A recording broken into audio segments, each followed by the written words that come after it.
Patayan ang pinakita sa radyo sa Tondo, Manila. Posibleng ang binaril ang suspect. Pero kita rin sa CCTV kung ilang beses tinataw ng kahoy ang bumulagtang biktima. Nasa Puangan Ulitan yan si Justin Punsalan. Higit 15 mga bata ang nagrayot sa Abad Santos Avenue sa Tondo, Manila pasado alas 4 ng madaling araw kahapon.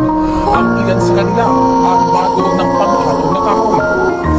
Sa kasagsagan sa tuloy-tuloy ka puso ka ngayon ng kabataan. Hindi mo na mawari kung anong pinaglalaban. Tuloy-tuloy ang paglabas sa atin ng putanan. Bukas makalawa baka ikaw ang paglamayan. Tuloy-tuloy ka puso ka ngayon ng kabataan.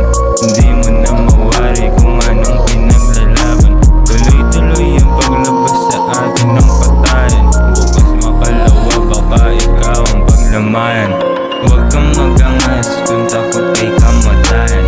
Habang maaga pa sa buhay mo nalang takasan. Para pagdating sa dulong kung sakaling kapalaban, dapat handangan na na mamatay ng lumalaban. Kasi panahon ngayon pare lamang ang patayan.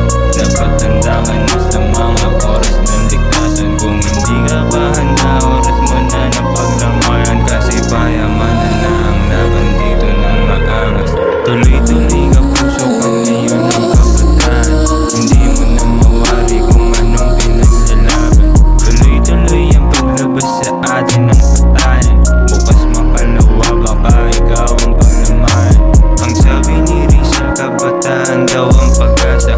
Bakit lumalabas pa na krimen na sa kalsada? Ang dami nagsasabi kabataan ng pag-asa. Tingnan mo nga sila pag-asa ay wala na.